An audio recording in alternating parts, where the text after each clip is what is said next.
ఢిల్లీలో కదలకుండా కూర్చుని ఒక్కటంటే ఒక్కటి సాధించినటువంటి ఘనత లేదు మీకు.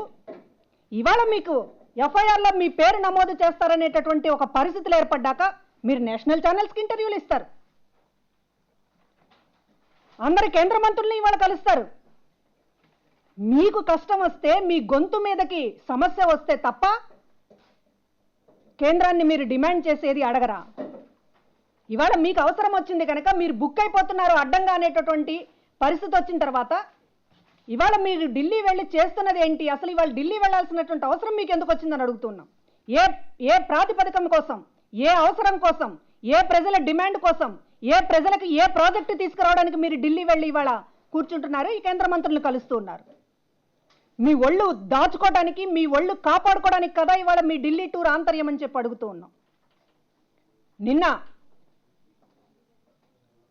మంత్రులు మాట్లాడినటువంటి తీరు కానివ్వండి, ఏపీ కేబినెట్ తర్వాత ఈరోజు కొంతమంది మంత్రులు మాట్లాడినటువంటి తీరు, మహా సంకల్పంలో చంద్రబాబు నాయుడు గారు మాట్లాడిన తీరు చూస్తూ ఉంటే ఇవాళ తెలుగు ప్రజలు నివ్వెరపోతున్నారు. మీరు చేసినటువంటి పాపాలని తెలుగు ప్రజల మీద రుద్దడం కోసం ఇది రెండు రాష్ట్రాల మధ్య వివాదంగా మార్చడం చూస్తూ ఉంటే మీరు శాంతి భద్రతలకి విఘాతం కలిగించేటటువంటి చర్యలకు పూనుకుంటున్నారు.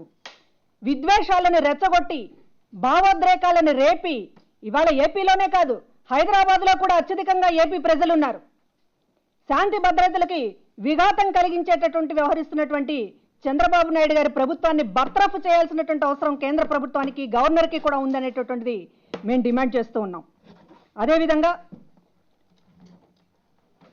ఒక ఎమ్మెల్సీ ఎన్నికల్లో గెలుపు కోసం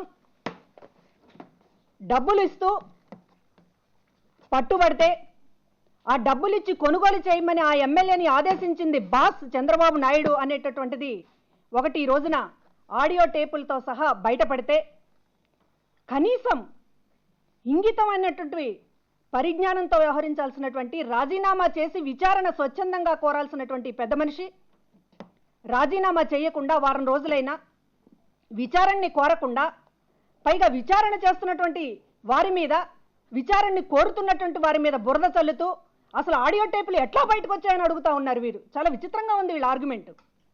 ఆడియో టేపులు ఎట్లా బయటకు వచ్చాయని అడుగుతున్నారు కానీ వాళ్ళ దొంగతనం అనేటటువంటిది మాత్రం ఎవరు అడగకూడదట.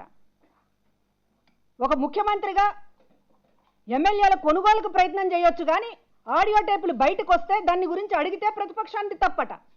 ఇవాళ మాట్లాడుతూ ఉన్నారు. అసలు మంత్రులు మాట్లాడుతుంటే మీకు నోరు ఎలా వస్తుంది మాట్లాడడానికన్నా ఆశ్చర్యం వేస్తుంది. మీ తెలుగుదేశం పార్టీనా, తెలుగు దొంగల పార్టీనా?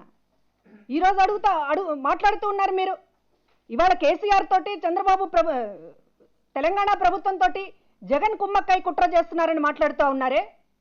మీరు ఇక్కడ ఎమ్మెల్సీకి సంబంధించినటువంటి ఎన్నికల్లో మద్దతు ఇవ్వడం అనేటటువంటిది తెలంగాణలో ఉన్నటువంటి వైఎస్ఆర్ కాంగ్రెస్ పార్టీ తీసుకున్నటువంటి నిర్ణయం.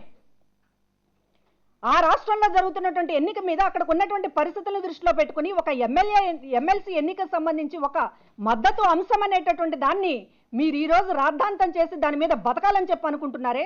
మేము అడుగుతా ఉన్నాం ఈ రోజున, ఇది కుట్ర అయితే మీరు 2008లో ఈ రాష్ట్రాన్ని విభజించండి అని చెప్పి టీఆర్ఎస్ కంటే ముందు లేఖ ఇచ్చినప్పుడు చంద్రబాబు నాయుడు నెంబర్ 1 కుట్రదారుడు కాదా?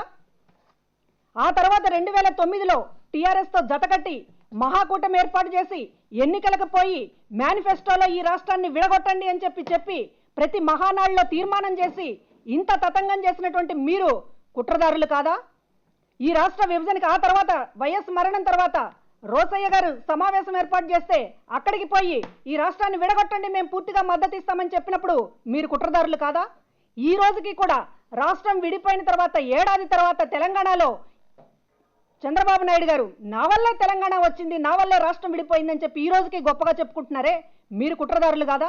ఎందుకు ఏపీ ప్రజలు మీకు అధికారం కట్టబెట్టినందుకు బలిపశువుల్ని చేయాలనుకుంటున్నారా ఏపీ ప్రజల్ని? ఈరోజు ఏపీకి సంబంధించినటువంటి ఒక సమస్యగా మీరు చేసినటువంటి దౌర్భాగ్య పనులకి, మీరు చేసినటువంటి దివాళాకోరు రాజకీయాలకి, దిగజారుడు రాజకీయాలకి ఈరోజు ఏపీ ప్రజల్ని బలిపెట్టాలని చెప్పి చూస్తూ ఉన్నారు. దీన్ని ఎవరు కూడా ప్రజలు సహించేటటువంటి ప్రసక్తి లేదు.